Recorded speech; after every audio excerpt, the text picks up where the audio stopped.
Oui. Bon. Jean, t'es toujours là, toi, ou est-ce que tu nous quittes ou est-ce que tu veux rester avec nous? Oui, je suis encore là. Je ne sais pas si tu avais des questions à part de Ghostbusters. Ben, non, mais nous, on va parler plus du côté animation, comics, films, les films de Ghostbusters. Je sais que Marie était le voir. Casey Jones, as-tu été? Pas encore. Pas encore. Non, malheureusement. Avoir du temps. Okay. Jean, as-tu vu le film Frozen Empire? Oui, j'ai été vendredi. OK. Bon, tiens, j'en ai une autre personne qui embarque, là. Je vais voir ici. Bonjour, Mathieu! Salut, la gang! Bonjour, ça va bien? Ça va bien, vous autres? Merci. Bienvenue à Cinémaniacs. Merci beaucoup d'être là. Écoute, hey, Monsieur Charbonneau. Monsieur, ouais. Hey, Casey Mathieu, Jones. Ghostbusters Blainville. J'ai vu en passant une vidéo lorsque la bande-annonce est sortie. Donc, Mathieu, c'est là que je t'ai découvert. Fait que tu n'es pas étranger. Ton visage ne m'est pas étranger. Peut-être me parler un peu de ce que tu fais par rapport à Ghostbusters. Ben, moi, j'ai fondé Ghostbusters Blainville avec mes deux de mes chums puis ma conjointe. Mais aussi, je représente aussi la Centrale des Ressources Fantômes du Québec. Donc, le regroupement de tous les Ghostbusters au Québec qui sont tout affiliés ensemble. Eh boy! Ben, c'est ça. Fait que nous autres, on est dans le caritatif. Puis, on le fait pour le plaisir de le faire. Puis, on fait beaucoup d'événements. Cette année, c'est notre grosse année. Pas juste parce qu'il y a un nouveau film. Mais aussi Faites un peu ce que le. Comment il s'appelle donc? Les Star Wars, là, ils ont un nom, eux autres. La 501. Ils s'habillent en Stormtroopers. Exactement. Le 501. C'est ça, 501st. Et vous faites après le même genre de choses. Hein? Vous allez des fois pour ramasser des fonds, puis ça va pour des œuvres de charité, ou l'hôpital, les enfants, ces choses-là. Oui, on fait la même chose, mais on n'est pas. On n'a pas les mêmes critères, mettons, au niveau des personnages et costumes que la 501. Parce que la 501, c'est vraiment, il faut qu'il incarne le personnage qu'on voit à l'écran. Puis c'est tout à fait honorable parce qu'il y en a qui sont juste malades, puis c'est magique ce qu'ils font. Nous autres, les Ghostbusters, mais si là, vous ne le voyez pas à cause de choses, mais c'est nos noms qui sont marqués là, ou nos surnoms à nous autres. C'est nous autres, les Ghostbusters. C'est pas, j'incarne pas un personnage à l'écran. C'est juste par ma face, tu vois que je peux pas incarner personne. T'es pas Beckman, toi. Il y a quelqu'un qui t'envoie un hello, Stéphane Gay. Il dit Yo, Mathieu! Stéphane Gay. Salut, mon Stéphane. C'est un des membres de Québec. Salut, Stéphane. Bon, écoutez, là, c'est le fun parce qu'on a des maniaques de cinéma. Marie, c'est une maniaque de cinéma. Il y a Ben qui est en dessous de moi ici. Là. Ben, ça va, mon Ben? Ben oui, vous autres, comment ça va? Oui. Bon. Ça va bien. Ben, c'est un tripeux de comics, animation aussi. Puis là, on a des spécialistes Ghostbusters. Qui a été voir Frozen Empire? Moi, j'ai été le voir. Marie a été le voir. Ça me prendrait une autre main. Ça me prend une autre main. 2 fois déjà? 3 fois? 3. OK. On peut-tu parler de Frozen Empire? Puis après ça, on va faire un survol. Je vais avoir un peu votre avis sur les films précédents de Ghostbusters. Avec plaisir. Mais on va commencer avec Frozen Empire. Parce qu'il y a du pour et il y a du contre que ce que je vois depuis 2 jours sur le web, les critiques. Malgré que je me considère un peu comme une critique, mais c'est les critiques qui démolissent le film. Puis je vais avoir des avis des maniaques de Ghostbusters. Fait que Mathieu, je vais te laisser commencer, puis après ça, on va aller avec Marie et les autres, si jamais vous voulez continuer. Parfait. Mathieu, en premier, qu'est-ce que tu penses de Frozen Empire? Mon point, je vais le faire en deux chats différentes, OK? Première médiatique, on est à Montréal. Je suis francophone à la base et anglophone par amitié, on va dire. Par la bande. Fait on est allé le voir en anglais pour la première médiatique. OK? Le film, il était excellent, on a ri. La seule chose qu'on a remarqué à la première écoute, c'est que le rythme était trop rapide sur certains points, pas assez sur d'autres. Donc, on cherchait, tu sais, puis c'est une première écoute, donc on écoute le film. On ne cherche pas les bébites, on fait juste écouter le film. Quand on est sorti de là, on avait comme, le film est très bon, mais Bon, la personne qui vient de marquer, non, le scénario n'est pas écrit, il est juste incomplet. D'après. OK. Honnêtement, moi, j'espère qu'ils vont faire une version allongée du film. OK. Parce qu'il y a beaucoup de choses qui vont à un rythme trop rapide, dont le combat final qui dure plus ou moins 3 minutes. Là, je dis tout de suite, ceux qui écoutent, si vous ne l'avez pas vu, je spoil. C'est pas grave. J'ai du monde qui l'ont vu. C'est pas grave, Donc, c'est pas grave. le combat contre Garaka, très, très, très rapide. Il y en a une qui beam dessus. Tu sais que c'est efficace, il y en a une. Les OG, les autres, le restant de la famille Spangler, Gruberson, ils servent pas mal à rien. Ce qui est dommage. Je trouve qu'ils l'ont pas assez. Ils l'ont pas assez. Puis, si vous avez remarqué, si vous avez regardé les previews, puis vous avez regardé le film, vous allez voir une grosse différence majeure, c'est qu'il y a beaucoup de scènes qui sont dans les previews qui ne sont pas dans le film. Mais ça, c'est une pratique. Ça, c'est. Oui, mais c'est. Ça. Tu sais, moi, j'attendais de revoir Janine. Tu sais, dans le preview, ta voix, elle dit on en a un, we got one, puis elle paye sur le piton. Le tripeux Ghostbusters, j'avais hâte de revoir Janine plusieurs années plus tard refaire ça. Ouais. Tu sais, mais ça, moi, je suis un props maker, OK? Pour ceux qui ne savent pas, je fabrique les props Ghostbusters. Et j'ai un malin plaisir à les faire. Là-dessus, écoute, j'ai des idées, mon chum, là, vous n'avez même pas idée. T'sais, on est repartis, nous autres, ça nous donne du gaz, ça nous donne du lore, ça nous donne beaucoup de choses. Mais en tant que tel, le film, si on vient au le drone, on a la voiture, la petite téléguidée qui est revenue, modifications sur la Ecto qui sont correctes, mais je trouve ça juste niaiseux qu'ils aient changé de bord deux morceaux, là, les tubes qui sont rendus argentés, puis les chaînes, ils ont changé de bord, versus la Ecto originale. Okay. Mais ça, c'est du pointillage de. Je suis là-dedans, moi. Je vis là-dedans. Oui, on appelle ça du nitpicking. Oui, c'est ça. Oui, c'est du petit détail, mais tu sais, c'est fatigant. Mais c'est parce que nous autres, on les reprend. Le scénario est à chier, ça a l'air. Ben non, le scénario est pas chier. Il y a des affaires que je trouve que c'est un peu moins comme la petite histoire qu'il y a entre Phoebe et le fantôme. Je trouve que c'était. Pour faire sortir Garaka, c'est correct, mais je l'aurais peut-être fait autrement. Okay.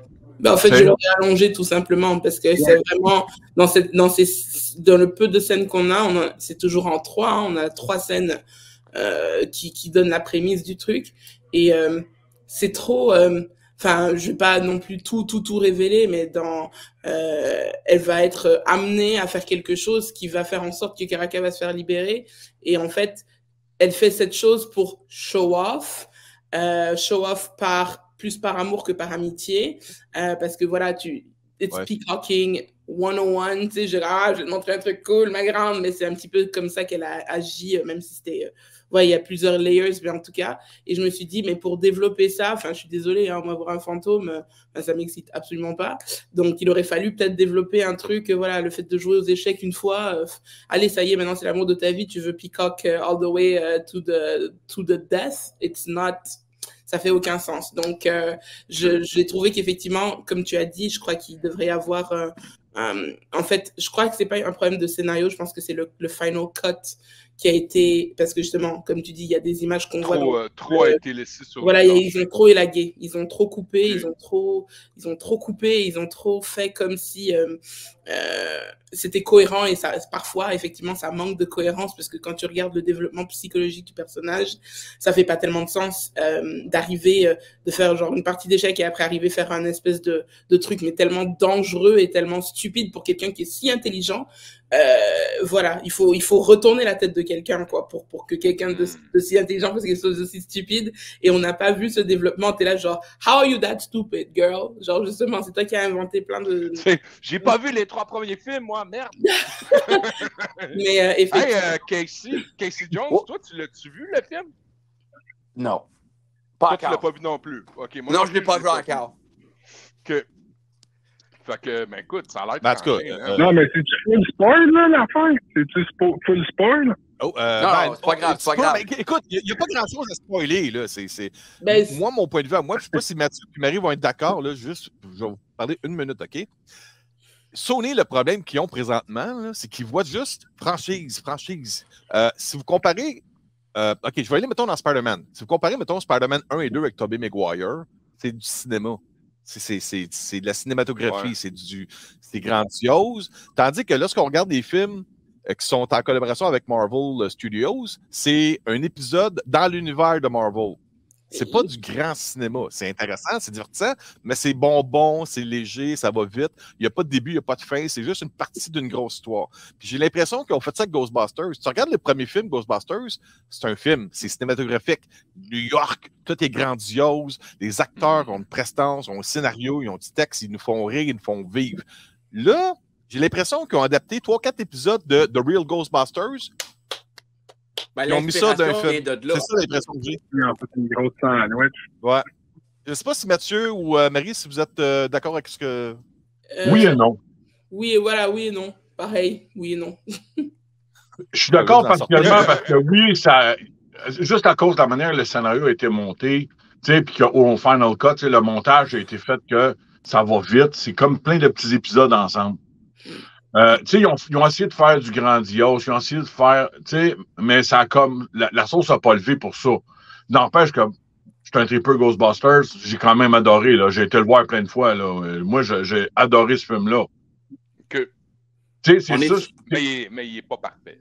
Il n'est pas parfait, mais il n'y a aucun film qui est parfait. Hein? On ne se le cachera pas, là. Il n'y a aucun film qui est parfait. Mais on est-tu en train de revivre ce qu'on a vécu un peu avec le premier et le deuxième originaux? Oui. Dans le fond, Afterlife, c'est le premier. Je veux dire, quand Afterlife est sorti, là, tout le monde capotait. Puis moi, je l'ai adoré, celui-là. Puis là, ben, ils nous font une suite qui est un peu du réchauffé, un peu, si on peut dire, si je comprends bien. Oui, le danger avec Afterlife, c'était que justement, il y a eu les deux autres, et les deux autres étaient dans on avait tapé dans la, si tu me permets de faire mon petit topo rapidement, c'est juste le premier Afterlife, il a bâti sa crédibilité sur les deux qui étaient auparavant, et en fait, ce qu'on s'est rendu compte avec Afterlife, c'est que oui, on pouvait ramener de la nostalgie.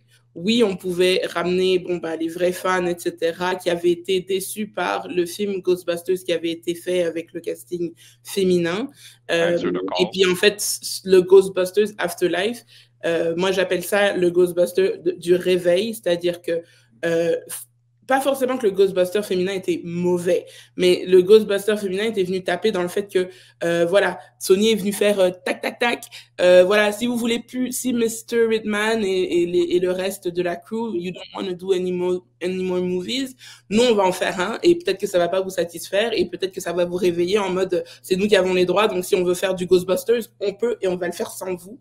Donc, il faut que vous veniez, il faut que vous fassiez, il faut que vous nous écriviez des scénarios, parce que nous, on est assis sur une mine d'or, et on en a marre d'attendre. Donc, c'est un petit peu ça qui s'est passé avec le Ghostbuster féminin, qu'on a vu Jason Reitman qui a repris les rênes, qui a écrit un super scénario, qui nous a fait un Ghostbusters comme j'aurais aimé que les deux autres soient aussi intéressants, sans enlever la crédibilité aux deux autres, bien évidemment, mais j'ai trouvé que, avec la nostalgie, tout ça, c'était vraiment chouette. Après, maintenant, le problème là-dedans, c'est que tu montes en haut, et tu as le Afterlife, et après, tu as Frozen Empire.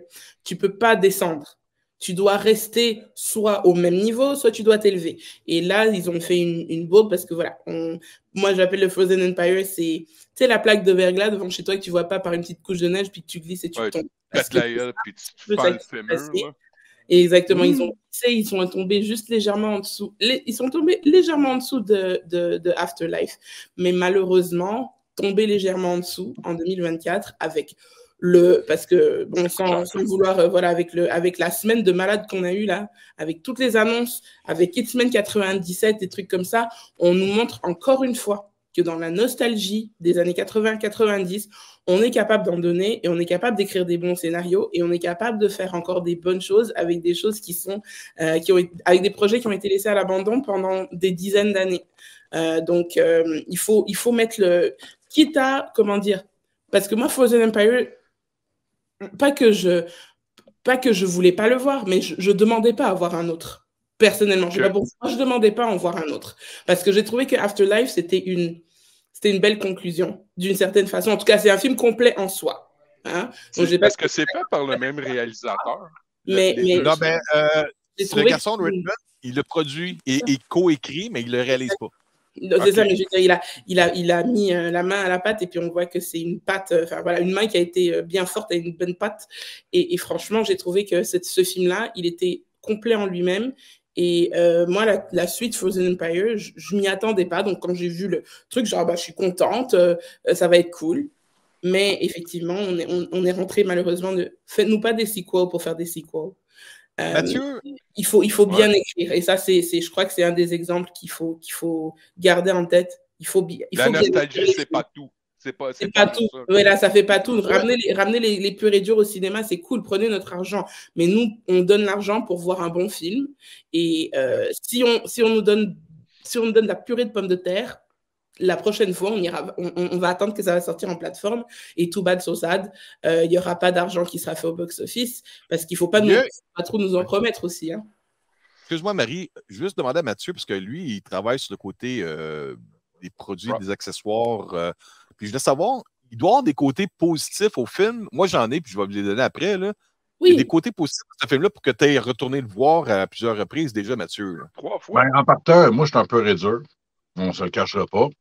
Afterlife m'a juste confirmé que je faisais la bonne affaire. Parce qu'Afterlife, ils ont misé sur la nostalgie, puis dans Empire, ils n'ont presque pas misé sur la nostalgie. Ils ont misé sur une nouvelle histoire, une nouvelle équipe. Ils ont gardé les vieux pour former les nouveaux. C'est Winston qui tire les ficelles en arrière, que d'ailleurs, je trouve qu'on ne le voit pas assez à l'écran, parce que tu sais, il y a une chicane entre Bill Murray et Harold Ramis, puis c'est pour ça qu'il n'y a pas jamais eu d'autres Ghostbusters après. Ça, c'était une grosse chicane. Sur le lit de mort de Harold Ramis, Bill Murray se sont entendus. Ils ont réglé, ils ont enterré l'âge de guerre. Ça n'a jamais repris après. Puis aussi, Bill Murray ne voulait pas en faire un autre. Ça, c'est très, très, très important de le dire. Il ne voulait pas. Je pense qu'il y avait un goût amer du 2 aussi en passant. Là. Il en a parlé publiquement que le 2, il a fait comme si c'est pour être ça, les suites de Ghostbusters, count me out. Oui, mais lui aussi, il faut dire que cette personne-là n'est pas fiable. Ouais. C'est ça, parce qu'il a quand même accepté de faire quelques scènes dans le Ghostbuster féminin. Hein. Ouais. Bon, mais ça, c'est pas la même chose. Ouais. Il y a l'argent en arrière de ça. Il était quand même là. Hein. C'est d'ailleurs. Ils sont tous dedans. Tous les OG sont dedans. Ce film-là, le film avec les madames, là, il y a ben trop de flax. Le seul qui n'est pas dedans, c'est Rick Moranis parce qu'il a vraiment bon. C'est original, c'est drôle, c'est punchy, c'est rapide. Moi, ma fille, elle a tombé dans Ghostbusters à cause de ce film-là. Ouais. C'est juste que ce film-là, il n'était pas adressé à nous. Tu sais, là, nous autres, là, c'est pas pour nous. Nous, on a le 1 puis le 2. L'autre d'après, on le comprend. Oui, l'Afterlife, c'est pour la nouvelle génération. Moi, mon fils. Pour les autres. Mon fils a trippé Ghostbusters. Il a aimé écouter Ghostbusters 1 et 2. Mais quand il a vu Afterlife, il a fait comme oui, parfait. Tu sais, là, ça le confirmait qu'il pouvait être un Ghostbusters junior. Là, il était prêt à mettre sa. Il le met déjà. Il a déjà écrit. Dans Afterlife, la scène. Là, il veut la mettre. Dans Afterlife, la scène où on voit les 3 originaux avec Egon en fantôme en train de tirer du Proton Pack, je pleurais. Je le voyais encore. C'est beau. Ouais. Ça, là, c'est. Ça, t'es venu nous chercher parce que c'était. Écoute, pour beaucoup de gens, le personnage de Egon Spengler, ben, tu sais, c'était notre personnage dans Ghostbusters. Pas moi. Jean, je vais te laisser au téléphone. Tu me dis que tu dois nous quitter, là? Oui, désolé. Non, c'est beau. Je vais raccrocher puis on va passer de l'autre côté. Merci, Mr. Jones. Merci. Bye, la gang. Yes! Bye. Hâte de te voir, man. OK. Moi, si vous me permettez, le côté positif qui m'a le plus marqué dans ce film-là, c'est comment on présente visuellement l'intérieur de la caserne. Je ne sais pas si vous avez remarqué, dans les autres films, là, on a des plans dans la chambre, on a des plans dans le garage, on a des plans où est-ce que les casiers. Mais là, dans ce film-là, ce qui était wow, c'est que tu as l'impression que la caméra se promène. Tu montes d'un étage. Ça montre que tu peux vivre dans la caserne. Ah, c'est CG. Visuellement, là, quand tu regardes les séquences dans Frozen Empire, tu fais comme tu as l'impression qu'elle existe pour de vrai. Je sais que le building existe, mais à l'intérieur, c'est pas exactement ça. C'est un poste de pompier. Là, la cuisine, tu as les chambres, mais la caméra, les plans de vue, tu te promènes dans la caserne. Ça, là, j'ai trippé. J'ai vraiment, vraiment adoré. Je trouve que c'est la meilleure façon de présenter visuellement là où habitent les Ghostbusters. C'est ça, j'ai vraiment capoté là-dessus. On a fait une incursion dans leur milieu de vie. Oui. Exact. Oui. Il y avait ça. Puis je vous dirais qu'à la fin du film, je suis resté jusqu'à la toute fin du générique parce que j'avais une espérance de voir quelque chose que je n'ai pas eu. Pas déçu parce que j'en demandais trop. J'aurais espéré, parce que tantôt, Mathieu, tu nous as parlé de Rick Moranis. J'aurais aimé un caméo de Rick Moranis à la fin. Je sais qu'est-ce qui se passe avec sa vie personnelle. Je sais qu'il y a quelques années, il a même été tabassé par un tarlat à New York. Il a mangé un coup de poing. Et ça l'a comme traumatisé, j'ai l'impression. Comme n'importe qui, ça arriverait. Là. Mais tu sais, comme à la fin de Afterlife, on avait un petit caméo de Sigourney Weaver qui électrocute Backman. Là, j'aurais espéré voir juste, mettons, un couloir de. Tu sais, j'aurais juste aimé voir, mettons, un couloir de la tour, mettons, où il habitait, de voir la porte ouvrir, de sortir, puis de le voir rentrer, tu sais, comme s'il avait entendu un bruit, juste faire comme Oh my God! Il est là. C'est juste ça. J'espérais. Ou qu'il reste en barre Edouard encore de son appartement. Ouais, ça aurait été vraiment drôle. C'est juste ça. Puis malheureusement, c'est pas dedans. Mais je peux comprendre pourquoi. Il y a eu un côté tragique avec sa femme qui est décédée, puis il est resté attaché avec ses enfants. Puis ça, c'est plus important que la carrière d'acteur. Anyway, le monsieur, je pense que son nom est fait, son argent est fait. Mais c'est juste ça. J'aurais juste espéré cette petite affaire-là. C'est la seule chose qui me fait. On veut tous être dans cette position-là, dire moi, j'ai plus besoin de travailler pour vivre, je vais prendre soin de ma famille. Exact. C'est fucking Mathieu, t'aurais aimé ça, toi aussi, hein, Mathieu, de voir, ou Marie, de voir. J'aurais aimé revoir Sigourney Weaver, parce que j'avais vraiment cet espoir qu'ils nous ont amené, parce que, comme Bill Murray, elle était là partout, même dans le Ghostbuster féminin, hein, en tant que mentor de Kate McKinnon. Ouais. Puis effectivement, j'ai trouvé que c'était un peu plate, mais en même temps, je pense qu'elle doit devenir très chère à payer aussi. Donc, je peux comprendre aussi qu'on ne peut pas non plus passer la moitié du budget du film à payer. Mais dans le film, si on porte attention, il y a un violoncelle. Oui, mais c'est pas elle. Non, mais ça représente ton personnage. Ça représente, mais c'est quand même pas elle. Mais tu vois ce que je veux dire? Je sais pas. Moi, ce que j'ai beaucoup aimé dans le film, que j'ai trouvé un arc qui était très intéressant, c'est de nous présenter un genre de Ghostbusters bis de recherche, tu sais, le Ghost Facility Research, là, qui est dans l'aquarium. Puis de nous montrer justement d'autres types de possessions de fantômes comme caractéristiques, comme par exemple, moi je suis vraiment fan par exemple des vampires, des loups-garous, etc. Mais ils en parlent dans le film. Ils en parlent, mais justement, ils sont là et on les voit et on voit que, ah oui, putain, il y en a un qui est vraiment celui qui possède les objets et qui est très dangereux parce que lui, s'il décide d'arriver sur un couteau, bah, c'est la fête à tes fesses, etc., etc. De voir l'espèce de gigantesque, ce truc-là qui ressemble à un Baba Yaga, là, avec les crocs qui sont longs comme ça, puis quand les cages sont désactivées, puis tu vois qu'ils commencent à sortir, t'es là genre, oh my God, ok. Donc, il y a des trucs qui sont, enfin, moi, je parle peut-être du fait que, parce que vu que je suis un petit peu plus jeune, et des choses qui sont plus intéressantes, qui viennent peut-être plus me toucher dans le mode où j'aime voir une expansion de quelque chose, parce que, sans vouloir dire que c'est un multiverse ou whatever, mais j'aime voir l'expansion de l'histoire, pas juste de le voir unidimensionnel, mais de voir toutes les autres choses qui existaient déjà, entre guillemets, parce qu'on se dit, bon, bah, les types de possession, ça existe déjà, mais de le voir vraiment et qu'on m'explique vraiment et de voir qu'il y a d'autres gens qui font des recherches dans d'autres trucs, puis que Ghostbusters, c'est pas les seuls, parce que, mon Dieu, les gens, ils ont pas tous oublié que la Statue de la Liberté, elle s'est mise à marcher à un moment donné en plein milieu de la rue, puis, tu sais, et d'autres gens ont dû commencer à faire des recherches, parce que c'est pas vrai que Ghostbusters est le seul lieu de scientifiques rogue qui existe partout sur la planète.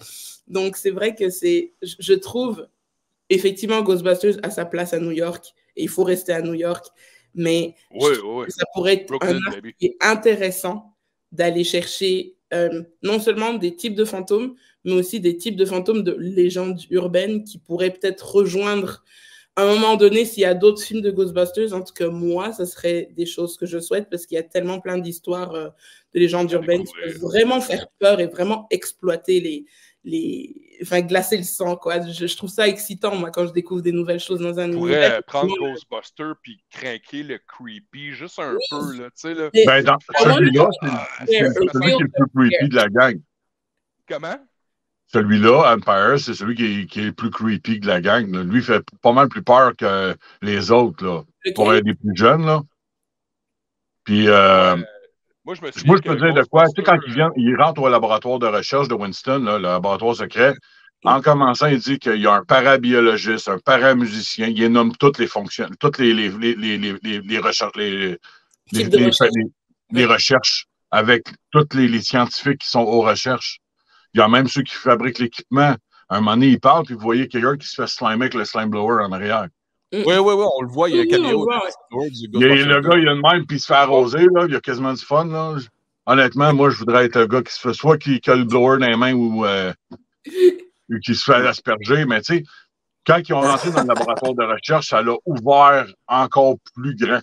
Parce que c'est un des premiers qu'on a de la magie dedans, avec le Firemaster, qu'on n'avait presque pas. Mais à l'origine, souvenez-vous, Ghostbusters, c'était supposé être quoi? C'était supposé être dans l'espace avec des baguettes magiques. Ouais. Oh, Jesus. Ça, c'est l'origine de Ghostbusters. Les premières ébauches, c'était ça. Fait que là, on est rendu que, tu sais, ils rentrent. Avec des casques de moto sur la tête. Oui, des casques de moto sur la tête, effectivement. Fait que, si ils sont forts de loin, là, ils sont en train de devenir tranquillement pas vite dans les choses qui vont. Tu sais, notre main là, qu'on utilise, là, notre gun, là, ça s'appelle une wand. W-A-N-D. En magie, là, la wand, c'est la baguette du sorcier. Ça n'a jamais changé de nom, c'est encore le même nom, là. Si vous regardez, c'est la Neutrino Spengler Wand. C'est tout le temps comme ça. Ouais. Qu'est-ce que vous aimeriez s'ils font une suite? Là? Ça va dépendre aussi, veut pas, c'est une business. Il faut que le film génère un profit à quelque part. Moi, je pense qu'ils vont plus se profiter avec les produits dérivés que le film en tant que tel. Là. Ça devient comme Transformers. Le film devient la publicité, puis les produits dérivés deviennent le profit. Mais quand on fait d'autres Ghostbusters, on peut-tu mettre de côté maintenant les personnages nostalgiques puis y aller à fond avec une nouvelle génération? Est-ce qu'on peut faire ça ou est-ce qu'on a peur de ramener un peu le côté avec les filles de 2016, là, s'il n'y a pas de nostalgie, que le monde n'ira pas? Tu sais, ils ont toutes maintenant des tâches, les OG, les originales. Tu as Winston qui est le philanthrope, donc c'est lui qui est le grand argentier. Fait que lui peut revenir, mais il n'y a pas besoin de faire des apparitions. C'est dans ce film-là qu'on vient d'écouter qu'il aurait fallu qu'il soit plus présent. Ça, c'est comme une présence, mettons, sur un prochain volet, un prochain opus. Alors, même chose pour Venkman. Venkman, il était presque pas présent. On l'a vu à deux, trois places, mais pas plus qu'il faut. Tu sais, c'est lui qui fait le... Non. Le personnage qui peut être le plus récurrent, je vous dirais, c'est le personnage de Dan Aykroyd. À cause de sa boutique. C'est le meilleur. Oui. Sa boutique peut devenir une genre comme le QG de l'information pour donner à l'auditoire le besoin de connaître qu'est-ce qui se passe avec le surnaturel dans les prochains films. Oui, mais c'est dans la boutique qui est le guide Tobin. OK. Là, explique-moi, je suis passé connaisseur pour ça. Là. Le guide Spirit, c'est le Spiritual Guide, le Tobin, que ça s'appelle. C'est comme la Bible des fantômes. Et voilà. Là, les fantômes sont à l'intérieur, ils sont classés en niveau de puissance, par fonctionnalité aussi, comment ils apparaissent, qu'est-ce qu'il y a ici, comment les attraper. Le livre, il est quand même. Tu sais, nous autres, là, on peut en acheter un exemplaire du guide Tobin, mais il y a à peu près, on va dire ça d'épais. Mais il y a dans le film, les choses, le guide, il y a à peu près ça d'épais. Dans nous autres, ça donne une méchante différence, là. Ça, c'est du lore. Ça, là, il y a dedans, là, il y a des fantômes qui sont dans les Real Ghostbusters. Il y a les fantômes qui ont parlé. Il y a même des fantômes qui ont juste parlé dedans, qui sont dans ce livre-là. Mais il y a un lore épouvantable. Il pourrait s'amuser. Découvrir là, des fantômes là-dedans. Là. For real, là, c'est un à tous les épisodes. Vous n'avez pas peur que Sony, si le film fait si le film soit un échec au cinéma, là, parce qu'on s'entend qu'il n'y aura pas un gros box-office, j'ai vu beaucoup de présentations visuelles des salles de cinéma pour jeudi et vendredi, puis c'était pas mal vide. Moi, quand j'y étais, on était peut-être 20 dans la salle de cinéma jeudi après-midi. C'est pas, là, on n'est pas dans le blockbuster qui va fracasser 200 millions au box-office. S'il tape 40-45 millions, il va considérer ça comme un succès. Mais avez-vous sais, comme, je vais vous faire peur un peu, là. Admettons que le film ne fait pas d'argent. Pensez-vous qu'il pourrait aller, mettons, aller dire, ben, on va faire une affaire bizarre, on va faire un genre de Ghostbusters versus Men in Black? Faut pas qu'il y ait là. Non. Mais je peux te dire une chose, Sony, s'ils font pas d'argent, qu'ils détiennent les droits, ils font ce qu'ils veulent. Oui. Là, je parle pas en mal de personne, là. Non, mais j'ai dit tout à l'heure. Le meilleur exemple, là, parce que ça, il y en a des bandes dessinées comme ça. Exactement. Je m'en allais parler de ça. Ça, c'est un des plus beaux mix-ups que j'ai vu. Ghostbusters Ninja Turtles. C'est pas les mêmes droits. Moi, j'ai dit ça vite parce que Men in Black et Ghostbusters, les deux se passent à New York, les deux appartiennent à Sony. Les deux pourraient quelque part être un genre de surnaturel extraterrestre mélangé. Ouais. Ils pensent que c'est un fantôme, ça tombe, c'est un extraterrestre. Et de quoi de même? C'est un fantôme extraterrestre. Mais en fait, c'est un film, c'est quelque chose qui est quand même assez dangereux parce qu'en fait, il faudrait s'ils veulent faire, s'ils font une autre suite, il faut quelque chose de très essentiel. Il faut moins d'humour forcé. Hein? Parce que des fois, on voit qu'ils essayent ils grossissent les traits, puis t'es comme, you don't need that.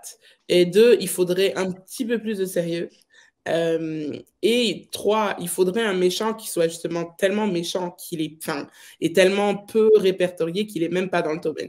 Et puis que justement, il soit démuni un peu face à celui-là. Pas démuni comme là, on a vu. Parce que franchement, comme on a dit, on nous a, tu sais, Garaka, on nous a vendu du rêve. Parce que, tu sais, quand il arrive dans la boutique, là, puis qu'il pose l'orbe sur la table, là, puis que les petits fantômes, ils s'en vont, les petits fantômes guimauves. Puis tu es là, oh my God, OK, il se passe quelque chose de pas normal, de paranormal. Le baby Groot, t'arrives là-dessus, puis t'es comme... le gros problème là-dessus, c'est qu'ils n'ont pas exploité cet arc-là. Oui, Garaka est capable de geler leur rayon laser, etc. Mais il faudrait quelque chose de beaucoup plus... Enfin, limite, il faudrait un mort, quoi. Voilà. Il faudrait un vrai mort. Pas quelqu'un qui a déjà passé de l'au-delà puis qui ne sait pas comment partir au paradis, là. Il faudrait quelque chose de comme... au début du film, tu en as plusieurs morts. I want to see people get hurt for real. Mathieu, tu veux montrer quoi? C'est juste je voulais que tu nous remontes. Tu veux montrer une figurine de quoi, là? C'est Garaka. C'est Garaka. Je trouve que c'était un fantôme qu'il y avait un énorme potentiel qu'ils n'ont pas utilisé. Ouais. Je suis totalement d'accord avec Mathieu. Le problème avec Garaka, c'est qu'ils nous ont vendu du rêve et qu'ils nous ont donné une petite sieste. Donc, en fait, vraiment, il faudrait dans le prochain film que tout le rêve qu'ils nous ont vendu, de la même façon pour Garaka, dans les pubs, dans la façon de l'exploiter, que ce soit vrai, que ce soit réel et que vraiment que ça nous fasse, voilà, on se glace le sang. Un peu plus groundé dans la réalité. Je pense qu'il pourrait y aller côté possession. Il pourrait posséder quelques Ghostbusters puis les mettre un contre l'autre. Quelque chose. Voilà, mais quoi? Je sais pas, mais quelque chose. Il faut que quelqu'un écrive bien. Oui. J'ai des bonnes nouvelles pour vous autres, OK? Vous êtes des fans de Ghostbusters, j'ai des bonnes nouvelles. C'est ma conjointe qui m'écoutait, puis elle a dit OK, correct. Parce que là, il y a Stéphane Guy qui dit vendredi soir PM, environ 65% de la salle pleine à Trois-Rivières. Merci pour l'information, Stéphane. Moi, ce que je vais vous montrer ici, je ne sais pas si vous allez bien le voir avec la caméra. Ça vient du site de Numbers.com. Les chiffres viennent de sortir. Regardez ça. Ouh, yeah! C'est quand même bon. C'est quand même bon. Okay. C'est quand même bon. Ben, OK, il y a une affaire. En France, il y a des pays qui ne l'ont pas encore, c'est le 10 avril. Hein? Oui, c'est ça. Donc, il y a d'autres argents qui vont rentrer. Mais moi, ma peur, c'était que ça tombe en bas de 40 millions. Parce qu'il y a d'autres qui s'attendaient entre 40 et 45, puis là, ça vient de dépasser 45. C'est pour le domestique. On est correct. Ouf! Mais tu sais, il y a beaucoup les jeunes les jeunes Ghostbusters, on parle de Phoebe Spangler, on parle de podcast, on parle de Trevor. Tu sais, ça paraît pas, mais le gars qui fait Trevor, là, il amène beaucoup de monde quand même. Là. Il amène le monde qui ont trippé sur Stranger Things. Les fans de Stranger Things, Jack. La jeune fille qui fait Phoebe, c'est une chanteuse aussi, elle amène son public. C'est peut-être pas Elle joue dans beaucoup de séries aussi. Elle a joué dans beaucoup de séries, dans énormément de films. Elle a fait énormément de films avec des très gros acteurs. C'est quand même une fille qui, malgré son jeune âge, pose un calibre assez important, quoi. Donc, elle, c'est vraiment une garantie. D'habitude, elle est blonde en plus dans tous les rôles qu'elle fait. Et là, pour une fois, elle est brune avec des lunettes, presque méconnaissable, mais assez connaissable pour que quand tu vois son nom, tu es là, ah ouais, elle joue là-dedans, je veux la voir et tout. Donc, ça, elle joue dans Handmaid's Tale. Elle a joué avec Chris Evans dans... Enfin, elle a joué très tôt des trucs, même Sabrina, je crois. Donc, c'est quoi son nom à l'actrice? Grace McKenna. Voilà. Et puis, si on parle d'anciens films de Ghostbusters, comme justement le film Ghostbusters avec le cast entièrement féminin, ils ont voulu quand même plus ou moins reproduire la même chose, mais comme je dis au féminin, parce que c'est tout le cast de qui? De quoi? De SNL également. Mais le SNL qu'on connaissait, sauf pour Chris Hemsworth qui lui joue du Chris Hemsworth là, parce que j'ai l'impression que voilà, cette espèce de grand musclé idiot. C'est juste ça que ça marcherait pas le MIB crossover, parce que là, Hemsworth, il joue dans les deux, là, elle va fourrer tout le monde. Mais ils font pas référence, par contre, à ce qui s'est passé avec le féminin complet. Ah oui, c'est dommage. Ils font pas la référence. Moi, je trouve que c'est dommage pour ça, parce que eux, ils ont fait leur référence. Et bon, à l'époque, ils ne savaient pas qu'il y allait avoir un autre qui allait être fait, etc. Mais je trouve que c'est quand même... Comment dire? Je trouve que c'est dommage de pas faire la référence par rapport au film. Tout simplement parce que, même si c'est... Moi, je lui donne je lui donnais un 6/10 parce que c'est quand même un bon film. C'est entertaining, etc. Et de toute façon, chaque film a son temps et chaque chose en son temps aussi. Par contre, le truc, c'est que... voilà, il y avait peut-être un peu trop aussi d'humour, des grossis, les traits, que c'était un petit peu trop... voilà, je sais pas qu'est-ce qui s'est passé. Pas que c'était mal écrit, mais que c'était peut-être un peu mal exécuté aussi. Ben, moi, je dis que le gros problème, ce que j'appelle, c'est de l'humour pipi-caca. C'est de l'humour... facile. Ouais, c'est ça, de l'humour que tu y vas dans le... Pas dans le de mauvais goût un petit peu. Ouais, je dirais que tu y vas dans le mauvais goût. C'est ça le problème qu'il y a eu avec celui du casting. C'est Paul Rudd, là. Paul Rudd, il est très pipi-caca. Ben, c'est ça. Tu regardes tous ses films à lui, il y a beaucoup de jokes de pète, puis il y a beaucoup de jokes de rot, puis de vomi, puis de ci, puis de ça. Puis il y en a dans Ghostbusters. Puis moi, personnellement, c'est ça que j'ai pas aimé. Parce que tu sais, si tu regardes l'histoire est intéressante parce que c'est comme un groupe qui part de rien puis qui monte tranquillement, puis tu vois l'évolution de leur équipement. Puis à la fin, ben, ils ont l'équipement full power, puis ils sont capables de détruire le boss de la fin. Mais sinon, je pense que c'est vraiment l'humour pipi-caca que le monde n'a pas accroché dessus. Ouais, le truc avec les machin, puis Chris Hemsworth qui porte des lunettes, puis qui se gratte les yeux, puis qui se met les mains dans les yeux quand c'est trop fort. Exact, puis c'est exactement ça. Tu vois, moi, je suis le bon public pour ce film-là. Ouais, mais une fois, ok, c'est drôle, mais ils l'ont fait plusieurs fois, et t'es là, genre, exactement.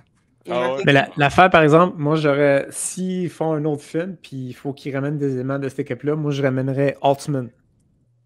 Juste c'est ça que moi, je sauverais. Il y a déjà eu un crossover de ce genre-là. Il y a déjà eu un crossover de ce genre-là dans les BD. C'est ça que j'amènerais. Il faudrait trouver quelqu'un qui soit bon en écriture.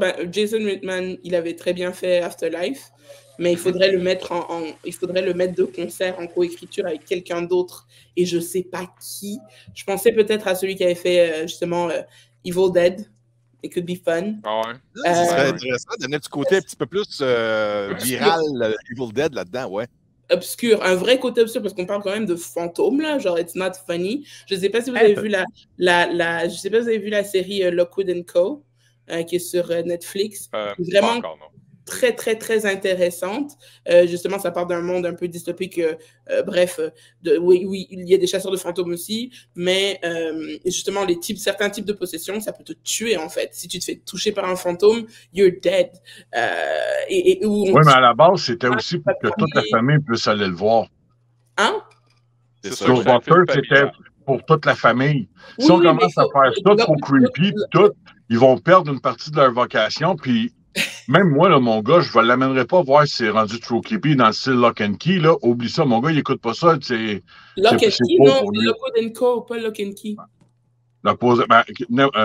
C'est pas bien grave, là. C'est pas la même affaire. En tout cas, si vous ne l'avez pas vu, je vous encourage à regarder, puis vous verrez ce que je veux dire, parce que c'est familial. Parce que dans le public, là, ils veulent aller chercher le public jeune. C'est eux autres qui ont l'argent, c'est eux autres qui amènent. Puis ils vont chercher les papas fans pour y aller. Oui. Ça, c'est leur public cible. S'ils changent leur recette et qu'ils mettent ça trop creepy, trop dark, les kids n'iront pas, puis on n'aura pas le même accueil quand on va quelque part. Moi, j'amène mon Slimer dans mes événements. Si Slimer, il a ami qui bouffe du monde, là, je veux te dire qu'il n'y aura pas personne qui viendrait. Moi, mon kiosque, je ne ramasserai pas une scène si c'est trop creepy, trop dark, parce que c'est pas la vocation de Ghostbusters. Il faut trouver un équilibre qui fasse en sorte que ce soit G-rated. Mais qu'il faut, parce que je veux dire, regarde, je te donne l'exemple le plus flagrant que j'ai dans ma tête en ce moment. Regarde Endgame de Avengers. On est capable de tuer du monde puis on s'en remet, ok? Je veux dire, et puis d'ailleurs, ça nous rentre dedans un peu plus que voilà, parce que si. Ouais, mais c'est ça. Moi, il a fallu que j'explique à mon gars pourquoi Iron Man et Captain America se tapent dessus. C'est de ces deux héros qui préparent. Parce que là, ils ne sont pas d'accord. C'est ça. Mais parce qu'à un moment donné, là, il faut aller aussi avec notre public cible. Moi, il faut aller avec le public cible, mais c'est justement. Il mérite aussi. Je vais me battre corps et âme, mais c'est mon public cible. J'ai une question pour vous autres. Stéphane? Vas-y, Stéphane. Je me demandais à Denis, mais à tout le monde aussi, Sam Raimi pour diriger un Ghostbuster. J'y vais avec l'idée qu'il a fait les Spider-Man, ça pourrait peut-être être popé. Oui.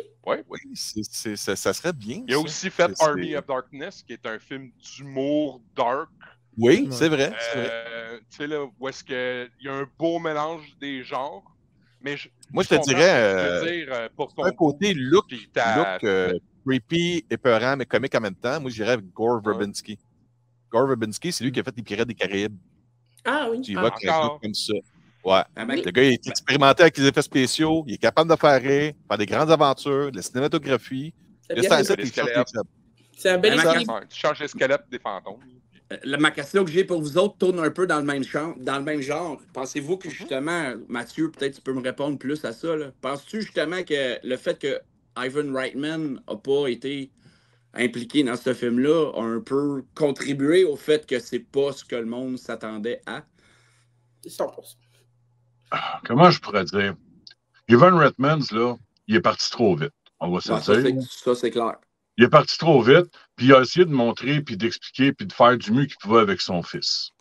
Son fils est impliqué depuis les premiers Ghostbusters, qu'on ne se le cachera pas, là. Il est impliqué. Lui, il a essayé de continuer la vision de son père. La vision de son père, c'est pas très compliqué. Il faut que ce soit accessible à tous, et tous et chacun peuvent être un Ghostbusters. Moi, mon gars, il est encore des fois traumatisé du premier fantôme que les Ghostbusters rencontrent.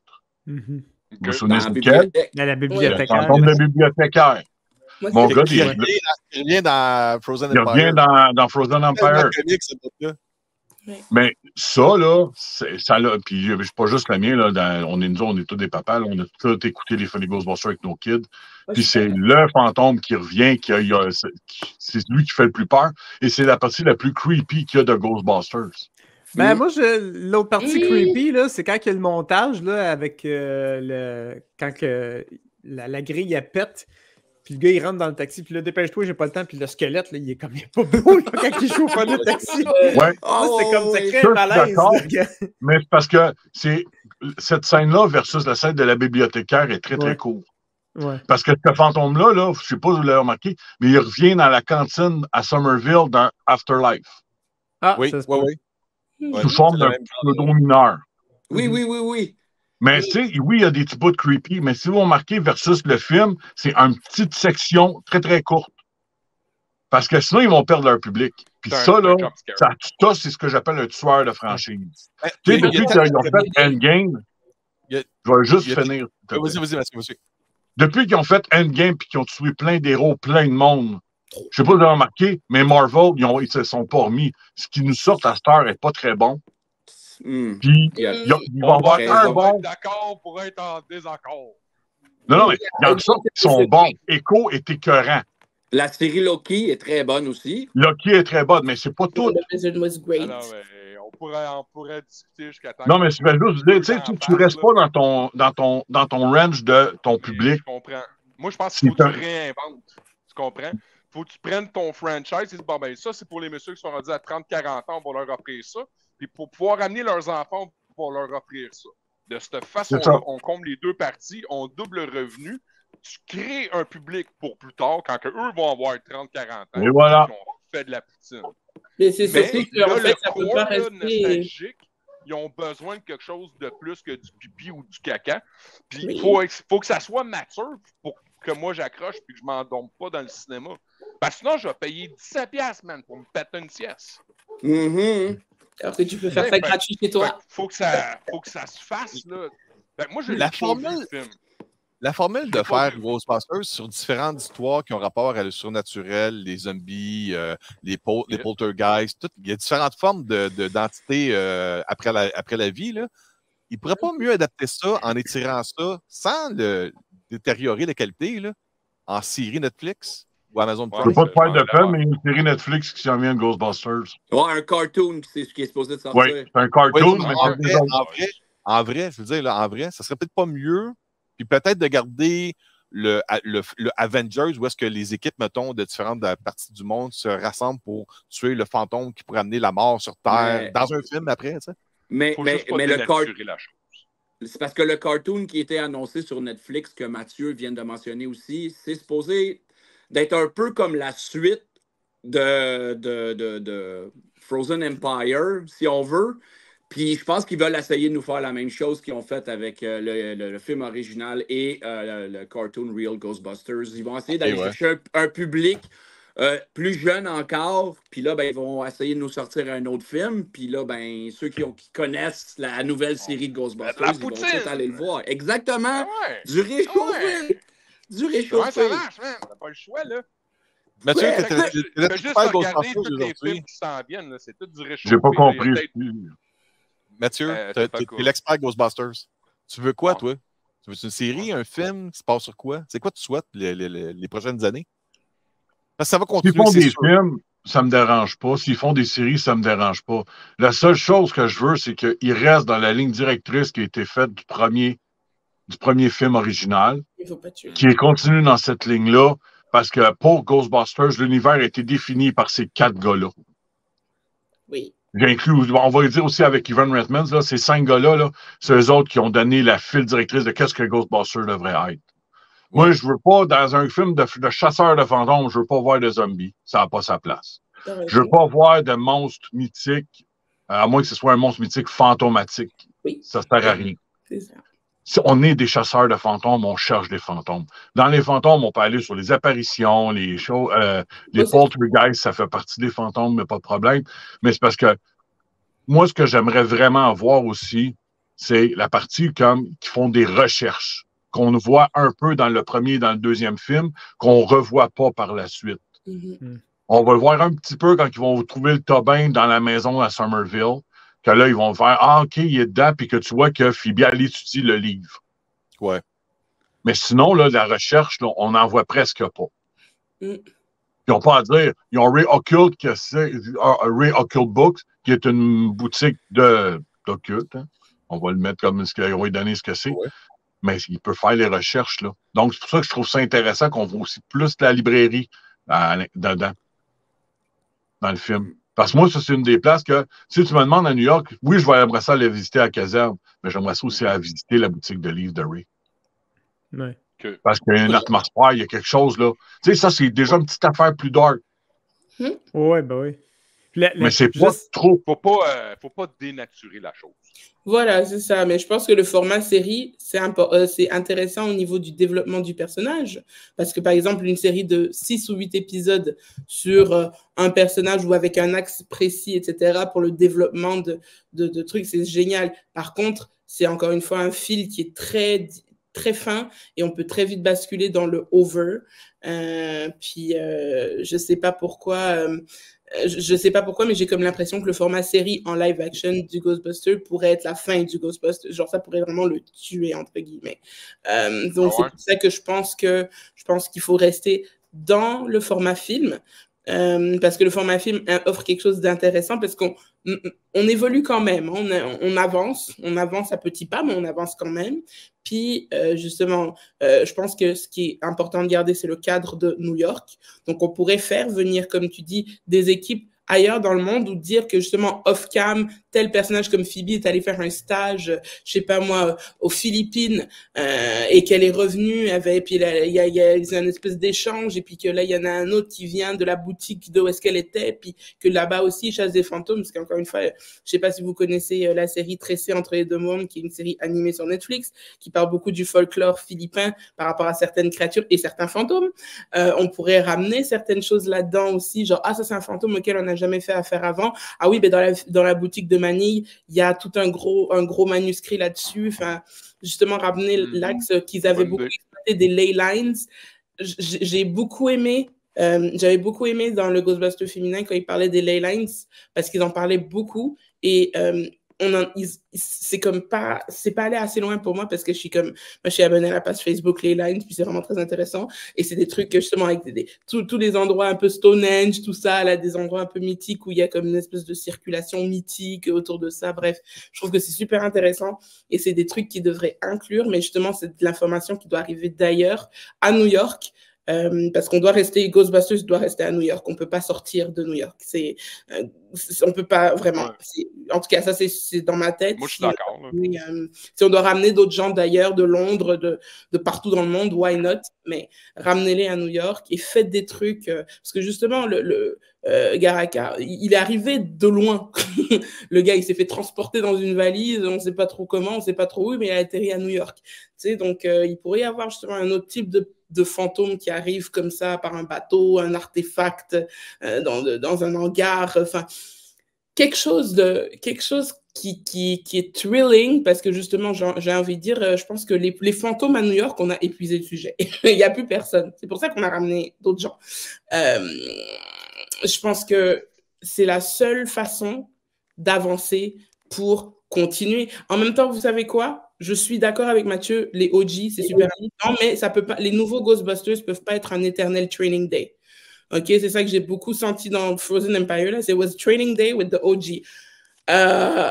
It's really cool. Mais à un moment donné, je veux dire, ils sont pas immortels, ces gars-là, non plus, malheureusement. Et moi, j'aimerais que ça continue beyond that. Et il faudrait réussir à trouver justement un cast qui... on va les ceinturer autour et on fait OK, bah vous allez reprendre la relève et vous allez être ceux qu'on va continuer de voir. Et puis bon, bah les autres, ils vont continuer de venir tant qu'ils pourront encore venir. Puis à un moment donné, donner les rênes à la nouveauté, à la jeunesse. Enfin voilà. Moi, je pense que là, on y était avec la thématique du froid. Mm-hmm. On peut peut-être y aller avec un prochain film ou est-ce qu'on peut y aller avec une date de sortie en octobre et y aller avec une ambiance Halloween? Parce que je me rappelle très bien qu'il y avait des personnages d'Halloween dans la série animée de Real Ghostbusters. Il y en avait un avec une tête de citrouille qui possédait Tom Hanks. Sleepy Hollow, ouais. C'est ça. Je me dis ça serait une bonne idée pour qu'il sort le film en octobre pour la thématique d'Halloween. Il me semble que ce serait marketing. Ouais, là-dessus, je te dise de quoi? Nous autres, notre déception majeure avec le film, là, c'est qu'ils ne l'ont pas sorti le 8 juin. Ouais. Pour le 40e, exactement. Le 40e, et voilà.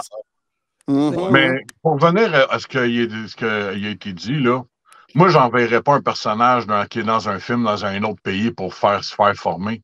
Moi, je vais voir le film, je veux voir mes personnages, je veux les voir. Tu sais, c'est encore là, c'est pas dans la ligne directrice. C'est un peu réduire. T'as pas l'impression, Mathieu, qu'il y a peut-être un petit peu trop de personnages à l'écran? Il y a trop de personnages, ça, je suis d'accord. Donc, en faisant faire des aventures qu'on ne voit pas à des personnages, tu libères de la place pour raconter peut-être une meilleure histoire, par contre. Tu sais, ça a commencé, là, on suivait 4 gars qui créaient un métier. Vous êtes d'accord avec moi? Actuellement, là, ils sont 4 dans une famille. Là-dedans, il y avait une Janine qui était là, qui était leur bras droit, si on veut. C'est elle qui prenait les cas. Donc, puis après ça, ils ont rajouté Louis Tooley, qui était au début un des Terror Dogs, et Vince Clorto pour les intimes. Puis dans le deuxième, il est devenu le comptable avec lui est dans la caserne. Ouais. Là, il pourrait faire la même chose avec l'équipe actuelle, parce que là, ils sont 4. On peut rajouter, mettons, Winston, parce que lui, il fait comme ici, Louis Tully, qui est l'argentier. Puis ils peuvent garder la madame qui fait Janine pour ça, puis qui, en plus, ces deux-là s'occupent du centre de recherche. Tu sais, c'est facile de modifier sans avoir à envoyer quelqu'un à l'autre bord, puis, excusez, puis ici, puis ça. Parce que il ne faut pas dénaturer. Puis en faisant ça, on dénature Ghostbusters. Ghostbusters, c'est à New York. Les fantômes, il y en a une trollée. Si vous dites qu'on a fait le tour, qu'il n'y en a plus de fantômes, vous ne savez pas de quoi vous parlez. Le Tobin, je peux prouver le contraire, juste avec le Tobin, juste par tous les fantômes qu'il y a dans le Tobin qu'on n'a jamais vus. Ah, mais ça, c'est l'impression que j'ai. Je sais bien qu'il y a un truc. C'est juste que le problème, c'est que c'est eux qui l'exploitent pas assez pour moi. Et moi, j'ai envie de voir des trucs. Et j'ai envie de voir... Tu vois, regarde sa copine de l'Ohio, là, qu'il a ramenée avec lui, genre qui était dans le laboratoire secret, qui savait même pas qu'elle était à New York. Eh ben, elle est revenue. Elle a fait 5 scènes. On était contents de la voir. On a fait cool de te voir. Par contre, on va pas continuer l'axe de la copine de Ohio qui revient à chaque film, là. Donc, soit elle reste... parce que dedans, elle est en stage. Ben, c'est ce que je dis. Regarde, elle est en stage, oui, mais pour avoir une job, parce que tu vois qu'elle est importante pour le gars qui s'occupe du laboratoire. Mais elle est pas. C'est ce que je suis en train de te dire, c'est qu'elle t'a pas dérangé. Elle a fait 5 scènes. Elle est là en stage de l'Ohio. Ben, ça change quoi que ce soit quelqu'un qui vient d'un stage de l'Allemagne, genre? Non, mais c'est que là, le personnage, ils l'ont ramené, ils l'ont pas enlevé. Oui. Moi, j'enlèverais pas un personnage. C'est ça la différence, c'est que là, ils se sont arrangés que le personnage revienne et non l'enlever complètement. Puis l'enlever pour un film, moi je vais, puis. Vas-y. Une affaire que là, je ne sais pas si vous en avez parlé au début, je suis arrivé un petit peu plus tard, mais dans Afterlife, une chose que je trouvais dommage, c'est que tout l'héritage de Egon, tout ce qu'il y avait dans sa maison, lui qui, dans le premier Ghostbuster, qui disait j'aime beaucoup lire, puis je fais la collection des sports, puis des... On dirait que ça a comme été par sa fille, ça a fait comme on se débarrasse de tout ça. L'héritage de la librairie de Egon, puis toutes les notes, juste l'idée de tu passes à travers la bibliothèque, puis à un moment donné, tu trouves de quoi d'intéressant, puis d'aller à la chasse, si on veut, de ça. Je trouve que ça serait le fun. J'aimerais ça, tu sais, voir tout quand tu dis pour la recherche, là, tu sais, d'avoir Phoebe, là, des segments qui passe encore plus de temps à trouver des affaires de son grand-père. Puis l'idée d'aller amener Ghostbusters ailleurs, ça pourrait être correct si c'est le 3e acte. Il ne faut pas que ça soit tout le film au complet. On prend connaissance de quelque chose, la recherche, les questionnements se font à New York, genre par Zoom, parce que puis là, le 3e acte, les gars pognent l'avion puis ils s'en vont, genre, je sais pas, en Louisiane, durant le Mardi Gras. Parce que, je ne sais pas, ça pourrait être quelque chose de même. Mais effectivement, il faudrait que ça se passe à New York.